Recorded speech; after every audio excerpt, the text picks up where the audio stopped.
Dorcas, where did you get the money you used in cooking that soup you made today? It is the money I got from the firewood I sold at the market today.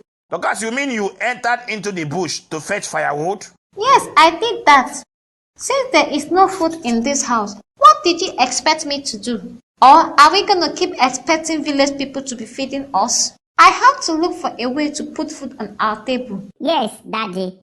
Since you can't provide ordinary food for us, we have to look for a means to survive. If you see the kind of evil forest we entered to fetch that firewood, I even saw a ghost inside the bush. Eh? Jumbo, where did you see the ghost? Mommy, I saw the ghost with my spiritual eyes. He looked like my daddy a lot, so I assumed he was my late grandfather, and that was why I didn't shout. See, I will never allow these village people to feed me again. The fear of village people is the beginning of wisdom. I have to take precaution before someone would exchange one's destiny for a plate of abacha. Jumbo, shut up!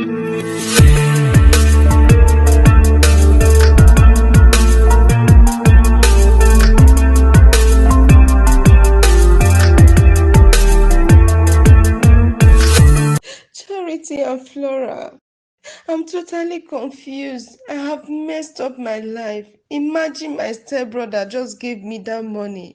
It isn't up to a month yet. How do I tell him that I was duped by a man whom I called my fiancé? My sibling whom he gave money to have all established something with theirs. I got the highest amount, but I couldn't do anything with it. In fact, I'm still broke. Cynthia, please stop crying. It is not over yet. Where there is life, there is hope. I understand how you're feeling now, but please don't allow your past to define your future.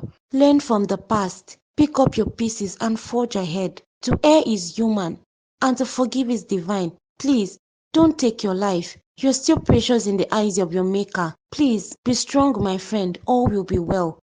I am so sorry I abandoned you all this while. I never knew you were going through all this.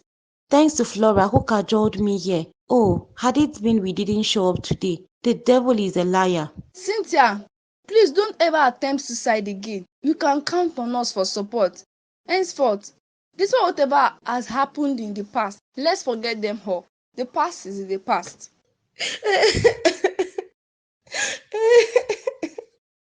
Thank you so much, my friends. Flora, I'm so sorry for all I've done to you. I used to call you a barren witch. Now I am now barren too. Oh, life is not truly balanced. I mocked you, and God has wiped away your shame. And I'm now the one bearing that reproach. Life has really taught me so many lessons.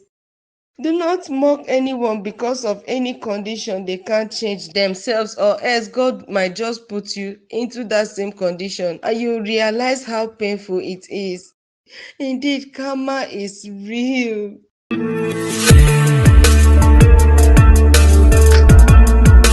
You this criminal, you think you can steal from me and go scot-free?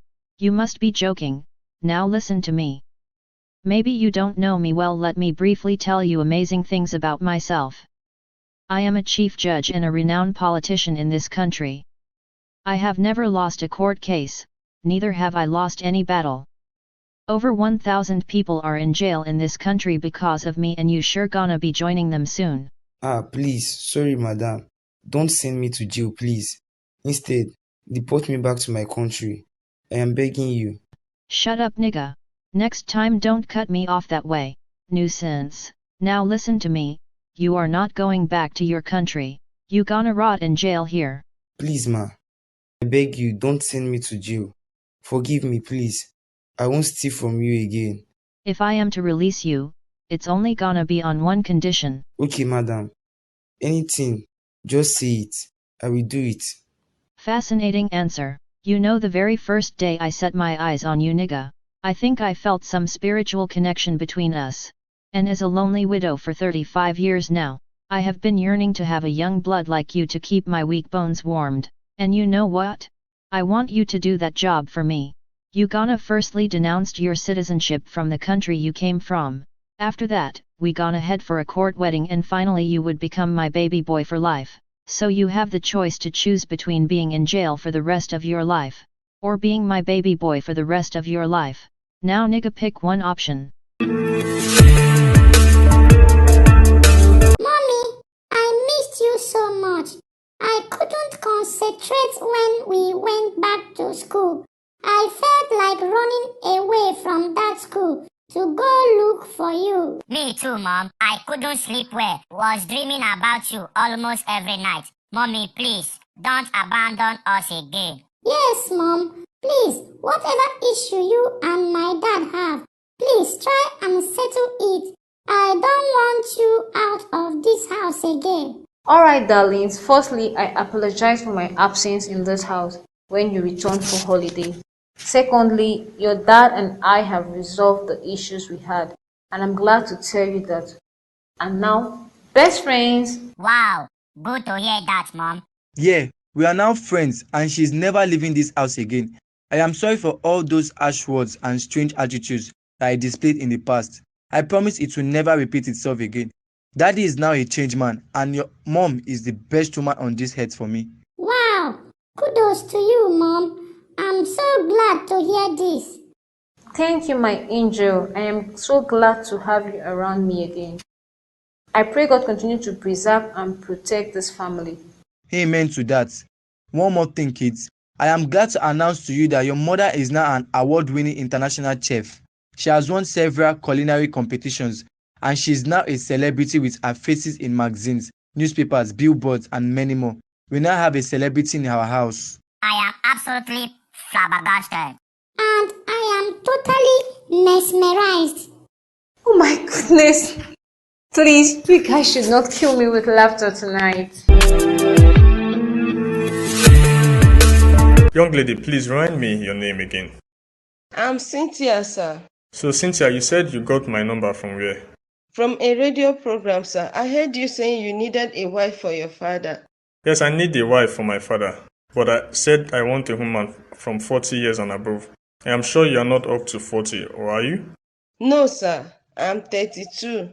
Oh no, you are still very much young. My father is in his late 90s and he's suffering from stroke. I just need someone who is just gonna take care of him. Like cook for him, wash his clothes, give him his drugs when necessary, clean him up when he messes himself up, and keep him company. You are a very young and beautiful lady, and I don't think you will agree to marry a man like my father. Don't worry, sir. I will marry him and I will do all that you have just mentioned. Yes, I agree to marry him. You are kidding me. Tell me you are joking.